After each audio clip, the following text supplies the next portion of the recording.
창세기 37장 1절로 5절의 말씀을 우리 같이 한 목소리로 봉독하겠습니다. 야곱이 가나안 땅 곧 그의 아버지가 거류하던 땅에 거주하였으니 야곱의 족보는 이러하니라. 요셉이 17세의 소년으로서 그의 형들과 함께 양을 칠 때에 그의 아버지의 아내들 빌하와 실바의 아들들과 더불어 함께 있었더니 그가 그들의 잘못을 아버지에게 말하더라.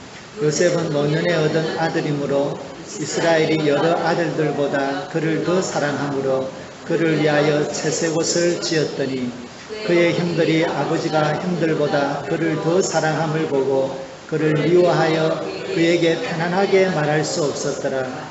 요셉이 꿈을 꾸고 자기 형들에게 말하매 그들이 그를 더욱 미워하였더라. 아멘. 여러분은 여러분의 성격이 화를 잘 내는 성격입니까? 분노가 있습니까? 나는 앞에서는 화를 내지만 이거 지나가면 아무것도 아니에요. 이렇게 말하는 분 계십니까? 그것도 화내는 거예요. 혹시 마음속에 아유 이 웬수라고 하는 분이 있습니까? 그것도 화를 품고 사는 것입니다. 사실 우리가 왜 화를 냅니까? 내가 지키고자 하는 나의 바운더리가 이 범위가 다른 사람에 의해서 침해될 때, 부당하다고 대우받을 때, 대우받는 것이 부당하다라고 자기 나름대로의 그 마지막 그 최후의 그 저지선이 무너질 때 우리는 화를 냅니다. 공동체적으로도 마찬가지요. 우리 공동체가 이것만은 지켜야 되는데 이것이 무너졌다라고 하면 화를 냅니다. 그래서 어떤 이들은 사회학적으로는 이것은 공동체와 자기를 지키는 하나의 경계의 깃발과 같다. 이렇게 경계 깃발, 레드 깃발을 흔드는 것과 같다. 이렇게 얘기합니다. 그런데 심리적으로는 좀 더 재미있게 표현을 해요. 이 분노라고 하는 이 감정이 우리 사람이 낼 수 있는 가장 강력한 에너지라고 합니다. 우리가 화를 내게 되면 우선 우리가 정상적으로 생각할 수 있는 대뇌피질로 가는 혈액량이 확 줄어듭니다. 대신에 심장은 더 빨리 뛰면서 우리의 근육으로, 우리의 온 몸으로 보내는 피가 확 늘어납니다. 심장도 빨리 뛰고 호흡도 빨라지고 그러면서 어떤 행동을 할 수 있는 준비를 딱 시키는 것입니다. 그래서 화를 내야지 싸움을 잘하죠. 권투 선수들이 권투하기 전에 평정심을 유지하면 권투를 못해요. 권투하기 전에는 각성을 합니다. 막 상대방을 째려보면서 내가 너를 부숴버릴 거야. 이런 분노의 감정을 어느 정도 일으키면 그 권투가 이제 시작이 되는 거예요. 그런데 이 분노라고 하는 감정이 굉장하게 에너지가 있는데, 폭발적인 에너지를 가지고 있는데, 그렇다고 사람이 살면서 분노하면서 이렇게 맨날 그 에너지를 밖으로 표출은 못 하잖아요. 그래서 소극적으로 이 분노의 에너지를 표출하는 것을 우리는 짜증을 낸다, 다른 사람을 심하게 비난한다, 혹은 아예 아주 얼음장처럼 쌀쌀맞게 대하는 냉담함, 그렇게 또 다른 모양으로 우리의 분노를 표출합니다. 그런데 그렇게 소극적으로 표출도 못할 수가 있어요. 그렇게 되면 분노는 우리 안에 쌓이기 시작합니다. 이것을 내면의 분노라고 합니다. 그래서 분노라고 하는 에너지가 한번 생기면 그 에너지는 어떤 형태로든 표현이 되든지 표현이 되지 않으면 내 마음속에 심기워지든지 하는 것입니다. 분노를 하나의 마음의 씨앗이라고 할 때 이것은 우리의 마음속에 뿌리를 내리면서 자라기 시작합니다. 마음속에 감추어져 있는 이 내면의 분노, 내적인 분노를 가지고 있는 한 사람과 한 집안이 있었습니다. 바로 야곱입니다. 야곱의 가정의 가장 큰 특징이 뭐냐면 야곱이라고 하는 한 가장의 편애와 그 편애로부터 시작되어지는 가정의 갈등과 그 갈등의 가장 깊숙한 곳에 숨겨진 분노의 씨앗이 있었다는 것입니다. 야곱의 집은 아주 좀 특별한 가족관계가 있었습니다. 야곱에게는 4명의 부인이 있었습니다. 남자분들 부러워하지 마시고 끝까지 들어보시고 4명이 과연 좋은 건지를 판단을 해야 될 것입니다. 4명인데 문제는 이 첫 번째와 두 번째 부인은 자매의 관계입니다. 언니가 첫 번째 부인이고 동생이 두 번째 부인이고 세 번째 부인은 첫째 언니의 하녀입니다. 네 번째 부인은 둘째 부인의 하녀입니다. 그러니까 집안에 라인이 있죠. 첫 번째 부인과 그의 시녀 출신인 세 번째 부인 라인, 두 번째 부인과 두 번째의 그 시녀 출신인 네 번째 부인, 이렇게 두 라인이 있었습니다. 그런데 문제는 그런 라인이 있는데, 근데 이 야곱이라고 하는 이 가장이 어릴 때는 자기 아버지하고 형님을 속이고 또 삼촌 집에서는 삼촌을 속이고 이런 것이 몸에 배어 있는 아주 기회주의적이고 약삭 빠른 사람이기 때문에 자기에게 이익이 되고 자기가 좋아하는 것만을 우선적으로 쳐다보는 특징이 있는 사람이었어요. 그러니까 이 네 부인 중에서 두 번째 부인만을 사랑한 것입니다. 그리고 이 두 번째 부인이 낳은 아들만 사랑한 것입니다. 편애한 것이죠. 그러니까 나머지 이 세 명의 부인은 남편은 남편인데 자기를 사랑하지 않음에서 오는 깊은 좌절과 절망감이 있습니다. 그리고 특별히 첫 번째 부인과 두 번째는 이 자매 관계이니까 이 첫 번째 언니가 볼 때 자기 동생이 자기의 남편을 뺏어간다고 생각한 거예요. 그러니까 자기 동생에 대한 질투심과 극심한 그 미움이 있는데 가만히 생각해 보니까 그 미움은 자기 남편을 빼앗아갔기 때문에 남편에게 사랑받지 못하는 절망감, 나의 동생이 내 남편을 빼앗았다라고 하는 분노, 이것이 그의 마음속에 있는 것입니다. 그리고 나머지 그 10아들들이 볼 때도 자기의 아버지 야곱이 자기 엄마들을 사랑하지 않아. 그것 때문에 엄마가 괴로워하는 것을 보고 있었어요. 그 가정이 바로 야곱이라고 하는 사람이 만든 가정이었어요. 바로 그 가정, 4명의 아내와 11명의 배다른 형제들이 자라나는 가정이었는데 그 가정의 시작이 바로 오늘 본문의 시작입니다. 첫 번째 부인과 두 번째 부인 사이의 이 갈등이 시간이 가면서 깊어졌습니다. 그 갈등을 그 형제들이 이렇게 보면서 자랐는데 그것이 점점점 깊어지니까 그 11명의 아이들의 마음속에도 엄마가 가지고 있었던 그 좌절감이 그대로 있었고, 그리고 자기의 아버지의 편애를 받고 있는 그 두 번째 엄마와 그 두 번째 엄마가 낳은 이 요셉에 대한 적대감이 있었어요. 그래서 그 적대감이 얼마나 심했냐 그러면 우리 오늘 본문 32절에는 이렇게 기록하고 있습니다.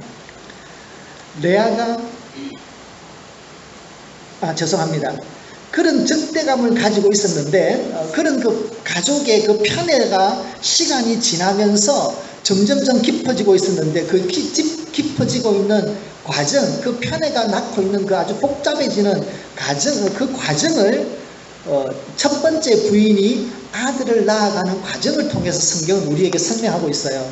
그래서 그의 마음의 적개심이, 그 미움이 얼마나 깊어지는지를 우리는 한번 볼 수 있습니다. 29장에 보면, 창세기 29장 32절에 보면은 드디어 이 첫 번째 언니인 부인이 아들을 낳고서 이렇게 얘기합니다. 32절에 보면은 레아가 임신하여 아들을 낳고 그 이름을 르우벤이라 하여 이르되 여호와께서 나의 괴로움을 돌아보셨으니 이제는 내 남편이 나를 사랑하리로다. 지금까지 그 신혼생활이 행복했습니까? 자기는 괴로웠던 겁니다. 그 괴로움을 참으면서 아들을 하나 놓고 그 아들을 바라보면서 한 가지 소원을 가지고 있습니다. 뭐죠? 내 남편이 나를 사랑했으면.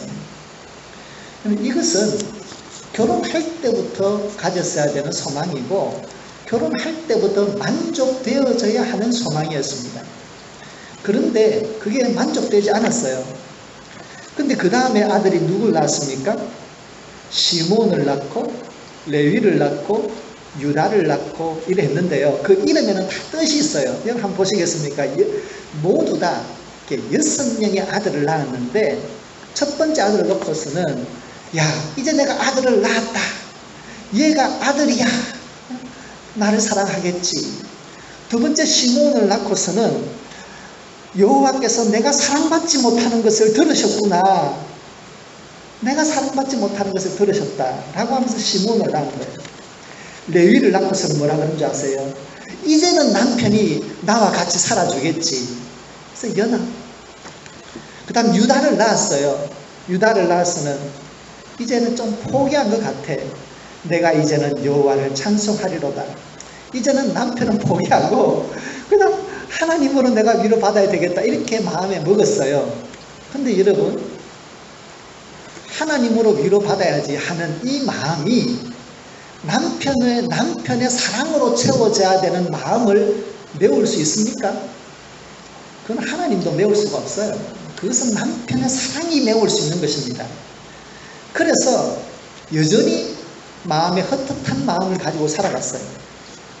그러는 사이에 둘째 부인이 자기의 하녀를 통해서 아들을 가지면서 아들을 낳았어요. 그러니까 이에 질세라 첫째 언니 부인도 그래? 그럼 나도 나의 하늘을 통해서 아이를 가져야 되겠다라고 아이를 가지면서 또 자기도 아이를 낳게 되었어요.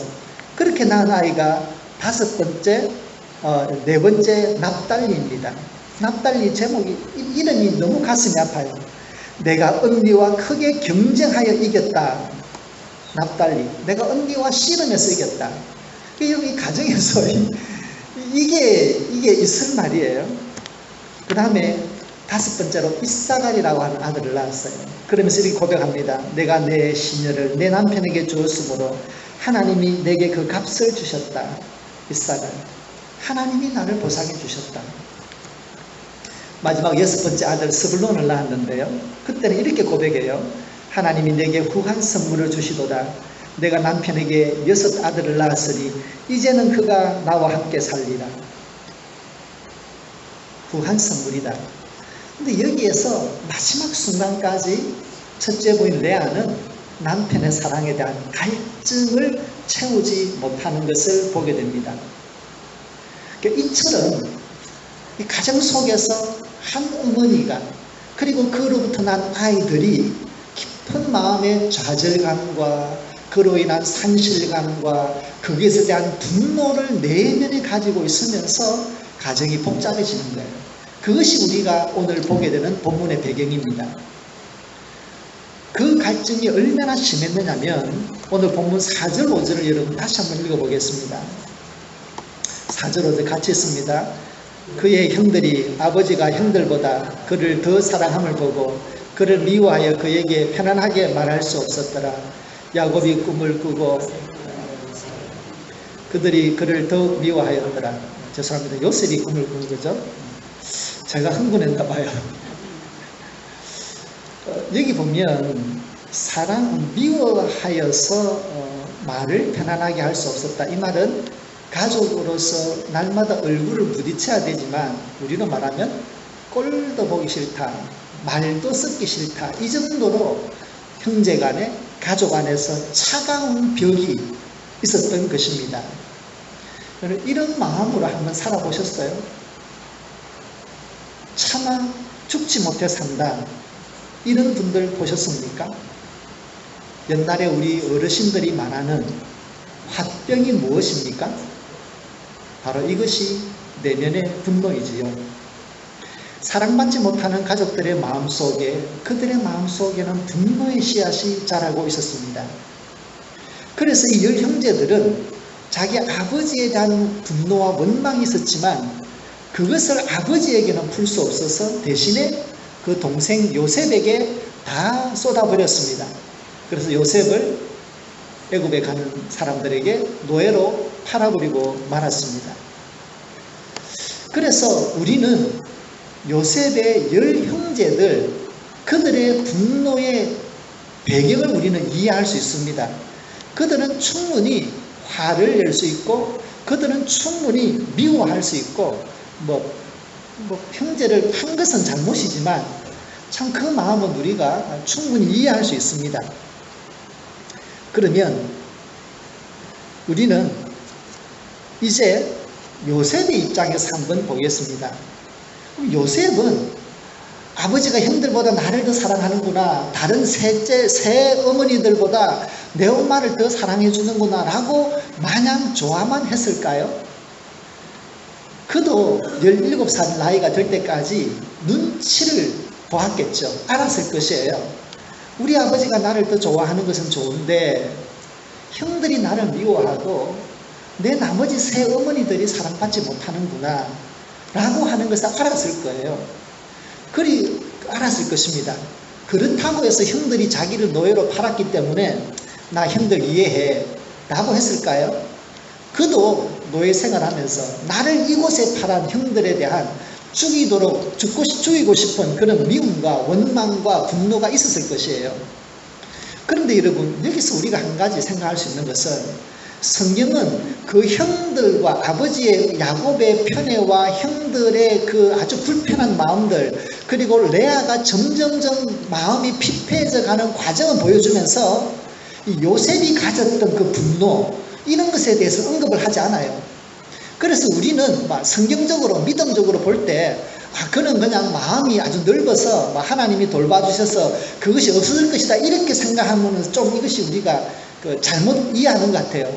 그도 인간으로서 가질 수 있는 분노와 배신감 이것이 있었을 것입니다. 그러나 성경에서 그것을 언급하지 않는 것은 그가 비록 형들에 대한 배신감과 노예 생활에서는 좌절감이 있음에도 불구하고 그것이 자기의 삶을 흔들어 놓을 만큼 그에게는 결정적인 영향을 미치지 않았다는 것이에요. 그러면 우리가 생각할 수 있는 것이죠. 똑같이 살면서 분노를 가지게 되는데 누구는 그 분노 때문에 인생이 피폐해지고 누구는 그 분노가 있음에도 불구하고 자기의 삶을 차곡차곡 건강하게 쌓아갈 수 있느냐라는 것입니다. 분노의 씨앗은 누구나에게나 떨어집니다. 정상적인 사람이라면 나를 잘못 트윗하는 사람들에게 우리는 분노할 수 있습니다. 그러나 그 분노 때문에 우리의 삶을 망치지 아니하고 건강한 삶을 이렇게 이루어갈 수 있는 힘은 어디에 있는가라는 것을 우리는 한번 생각해 볼 필요가 있습니다. 우선 우리는 요셉을 한번 돌아볼 필요가 있습니다. 요셉은 어떻게 해서 자기 마음속에 일어나는 이 배신감과 분노의 감정을 극복하고 자기의 삶을 창조적으로 하나님의 은혜 가운데 이루어 나갈 수 있었을까? 우리는 그냥 막연하게 하나님이 은혜 주셔서 하나님이 함께 해서 라고 하기에는 그가 가지고 있었던 이 삶의 환경이 너무나 극단적이라는 것입니다. 그래서 언젠가 여러분이 아는 것처럼 그는 하나님의 은혜와 섭리 속에서 애굽의 총리가 되게 됩니다. 그리고 그의 자기를 팔았던 형들이 자기에게 와서 식량을 사가고자 합니다. 그때 그는 자기 자신을 보여줍니다. 내가 당신들이 팔았던 그 요셉입니다 라고 얘기하는데요. 근데 거기에서 그는 그동안 오랫동안 마음속에 가져왔던 마음의 깊은 생각들을 이야기합니다. 창세기 45장에 보면 그가 노예로 팔려오고 형들에 대해서 가졌던 그 분노와 그 배신의 세월에 대해서 그가 어떻게 생각하는지를 이야기하고 있습니다. 같이 읽습니다. 요셉이 형들에게 이르되 내게로 가까이 오소서. 그들이 가까이 가니 이르되 나는 당신들의 아우 요셉이니 당신들이 애굽의 판자라. 당신들이 나를 이곳에 팔았다고 해서 근심하지 마소서. 한탄하지 마소서. 하나님이 생명을 구원하시려고 나를 당신들보다 먼저 보내셨나이다. 우리가 이 말씀을 곰곰이 묵상하면 우리는 이렇게 한번 짤막한 문장으로 표현할 수 있습니다. 어떻게 우리 속에 있는 이 분노의 감정을 정리할 수 있을까라고 하면 첫 번째는 요셉은 분노의 씨앗을 믿음으로 재해석합니다. 분노의 씨앗이 마음에 떨어졌는데 그것을 그저 분노로만 반응하지 아니하고 그것을 믿음 안에서 하나님이 나와 함께 하시는데 내 삶 속에서 하나님이 개입하시는데 라고 하는 하나님의 인도하심을 믿는 믿음 속에서 자기의 삶을 재해석합니다. 그런데 우리가 여기에서 또 한 가지 좀 세밀하게 생각해야 될 것이 있는데요. 그러한 해석을 하기까지 형들이 나를 팔았어 하는 그 다음날부터 해실해실 거리면서 하나님이 나를 이렇게 사용할 거야 라고 한 것이 아니에요. 그가 이러한 믿음의 결론에 이르기까지 그는 발버둥 치면서 형님들 앞에 살려달라고 애원했고, 그리고 노예로서 아주 많은 어려움들을 다 감당해야 했고, 억울하게 감옥에서 살아야 했고, 그곳에서 아주 비참한 시간들을 보내는 고난의 세월이 있었습니다. 그 고난의 세월 동안에 그는 하나님이 나를 통해서 생명을 구원하실 거야 라고 하는 것에 대한 전혀 아이디어가 없었습니다. 그러나 어떤 특정한 하나님의 때가 되었을 때에 그는 비로소 하나님이 나를 통하여 많은 사람의 생명을 살리려고 했구나 라고 하면서, 그때서야 비로소 형님들이 나를 팔은 것을 보면서 하나님이 나를 먼저 보낸 거예요. 형님들이 나를 판 것이 아니라 많은 사람을 구원하기 위해서 하나님이 다만 나를 먼저 보내주셨는데, 먼저 보내시는 방법이 형님들이 나를 파는 것이었습니다 라고 이렇게 자기의 삶에 그 분노의 씨앗을 새롭게 해석하는 것이지요. 그러면 우리에게 적용을 해보자면, 내가 정말 화가 나는데, 그러면 하나님, 저 사람이 나의 속을 뒤집어 놓는데 저 왼수가 나에게 왜 저럽니까? 그리고 우리가 기도해서 그 뜻을 알아야만 우리는 우리의 삶에 있어서 분노의 씨앗을 재해석할 수 있습니까? 우리는 하나님의 뜻을 알기까지 가만히 기다려야 합니까? 그렇지는 않습니다. 하나님은 놀랍게도 우리 예수 그리스도 안에서 우리에게 이미 우리의 삶을 해석할 수 있는, 믿음으로 해석할 수 있는 많은 축복된 말씀을 우리에게 이미 해주셨습니다. 특별히 우리는 예수님께서 이 땅에 오셔서 구약시대와 다른 한 가지 아주 중요한 변화를 우리에게 주셨습니다. 그것은 하나님을 아버지라고 부르는 것이었습니다. 마태복음 10장에 보면 예수님께서 우리를 하나님을 아버지라고 하시면서 그 아버지가 얼마나 좋은 아버지인지를 비유로 설명하고 있습니다. 마태복음 10장의 말씀을 함께 읽습니다. 참새 2마리가 한 아사레온에 팔리지 않느냐? 그러나 너희 아버지께서 허락하지 아니하시면 그 하나도 땅에 떨어지지 아니하리라. 너희에게는 머리털까지 다 세신 바 되었나니 두려워하지 말라. 너희는 많은 참새보다 귀하니라. 하나님이 아빠, 아버지. 근데 그 아버지는 얼마나 자상하고 얼마나 세밀한지, 얼마나 섬세한지, 얼마나 친근한지 우리에게 비유를 들어 말씀하십니다. 그러므로 우리가 우리의 삶을 바라볼 때에 우리는 하나님, 나에게 이런 사건이 무슨 뜻입니까? 라고 묻기 전에 우리는 이미 예수님께서 우리에게 주셨던 우리의 삶을 해석할 수 있는 이 말씀의 돋보기를 가지고, 이 말씀의 해석의 툴을 가지고 우리 삶을 바라봐야 되겠습니다. 하나님은 요셉의 삶을 악한 것을 선으로 바꾸어 놓았습니다. 그 하나님이 우리의 아버지가 되십니다. 우리를 친근히 하시고 우리에게 너무나 자비롭게 다가오시는 그 아버지께서 우리의 삶 가운데 분노의 씨앗이 있을지라도 그것을 선으로 바꿔줄 줄로 믿습니다. 그러므로 우리는 우리의 삶 가운데 어려움이 있을 때마다 우리의 삶 속에 역사하시는 하나님을 믿는 믿음 안에서 다시 한번 우리 자신을 바라볼 수 있기를 바랍니다. 여러분, 제가 일전에 저의 아버지에 대한 말씀을 드린 적이 있습니다. 사실 이 내면에 숨겨진 분노에 대한 감정은 저에게 굉장히 익숙한 것이었습니다. 저는 어릴 때부터 자라나면서 우리 아버지에 대해서 두 가지의 중요한 감정이 있었습니다. 첫 번째는 좌절감이었습니다. 우리 아버지의 폭력 앞에서 나는 아무것도 할 수 없다. 나는 이 폭력 앞에서 우리 엄마를 보호할 수 없다. 라고 하는 철저한 좌절감이었습니다. 무능감이었습니다. 또 하나는 아버지에 대한 극단적인 분노였습니다. 증오와 분노였었습니다.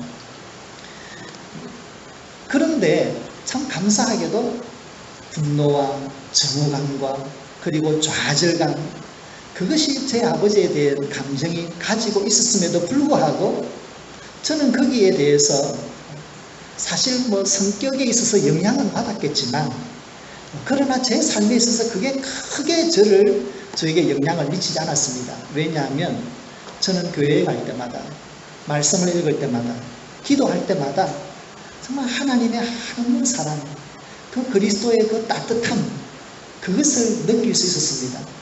그래서 저는 아무리 힘들어도 저는 그것 때문에 그날 저녁은 힘들지만 하여튼 자고 나면, 그리고 잠깐의 시간이 지나고 나면 저는 그것을 쉽게 극복하고 또 그러한 것을 가지고도 내 삶을 파괴적이지 않게 살 수 있었습니다.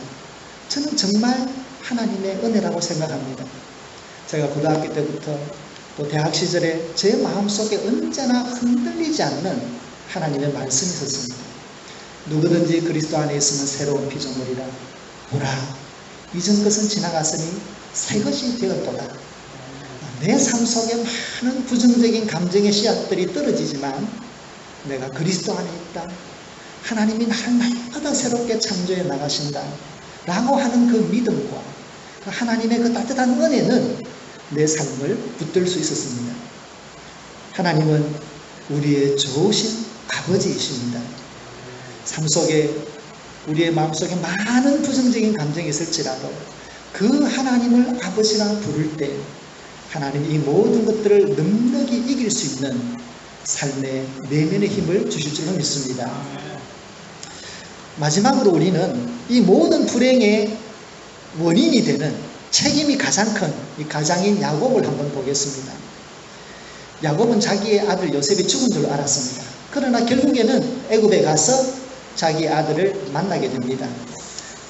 그리고 나서 비로소 내가 이 속았구나, 그리고 아들들이 막내를 팔아먹었구나 라는 것을 알았지만 자기의 아들들을 책망할 수 없었습니다.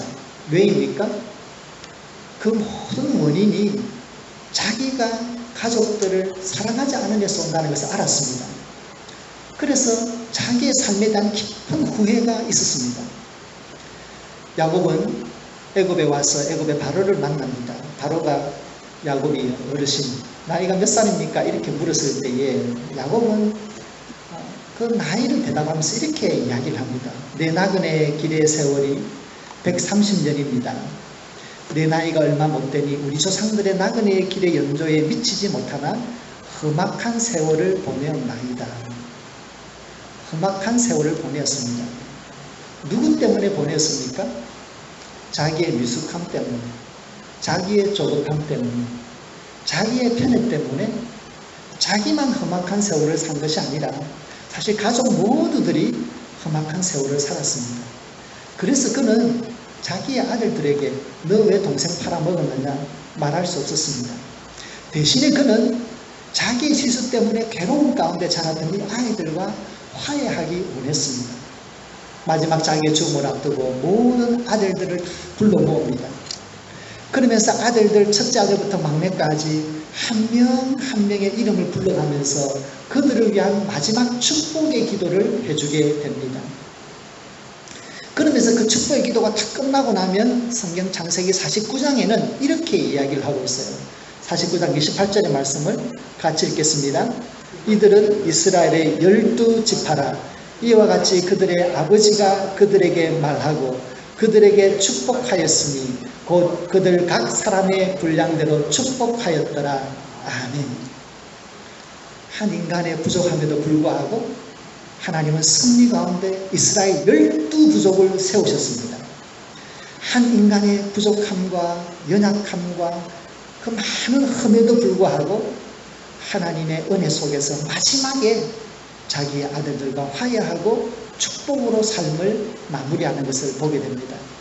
그래서 여러분, 내면에 숨겨진 분노를 어떻게 해결할까? 두 번째는 우리는 이렇게 표현할 수 있습니다.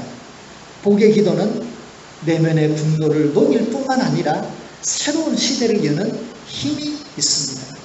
여러분 믿으십니까? 정말 성경에는 인간의 많은 고통들도 있지만 동시에 그 모든 인간의 고통을 뛰어넘는 성경의 놀라운 복의 말씀들이 너무너무 많습니다. 특별히 시편에 보면 거기는 인간의 고난 중에서 있는 인간들의 절망적인 외침이 있습니다. 하나님 왜 나를 버리나요? 원수가 내 뼈까지 먹으려 하나요? 뭐 그러면서 수도 없는 인간의 절규가 있습니다. 그러나 그 절규가 끝나고 나면 하나님의 복의 선언들이 선포되고 있습니다. 시편뿐만 아닙니다. 창세기부터 요한계시록까지 성경에는 하나님께서 믿음의 사람들에게 주시는 수많은 복의 선포들이 있습니다. 그 복의 선포들은 인간이 살아가면서 겪을 수 있는 모든 어려움들을 뒤집어 놓기에 충분한 하나님의 은혜인 줄로 믿습니다. 그래서 창세기 49장에 마지막 창세기를 끝낼 때에 가장 흠이 많은 야곱을 통하여 12부족을 세우면서 이스라엘 민족을 세우면서 그것을 축복 가운데 이스라엘 12부족을 우리에게 소개하는 것입니다. 12부족이 처음에는 가정의 편애와 그리고 질투와 그리고 분노 가운데 시작되었지만 그러나 결국에는 축복 위에 12부족이 축복 위에 한 민족이 서게 되었다는 것을 우리에게 보여줍니다. 여러분, 우리의 삶을 다른 사람에 대한 미움과 그리고 아주 오래전에 겪었던 그 분노와 해결되지 아니하는 풀 수 없는 그 아쉬움들과 미련 이런 것을 가지고 살기에는 우리의 삶이 너무 아깝고 우리의 시간이 너무 귀중합니다. 그러므로 우리는 어떻게든 삶의 이 부정적인 감정들을 믿음 안에서 해결하고 하나님께서 우리를 통하여 이루시고자 하는 하나님의 계획에 우리의 삶이 사용되어야 되겠습니다. 그러려고 하면 우리에게 이 분노의 씨앗을 뛰어넘는 축복의 씨앗이 심겨지면 되는 것입니다.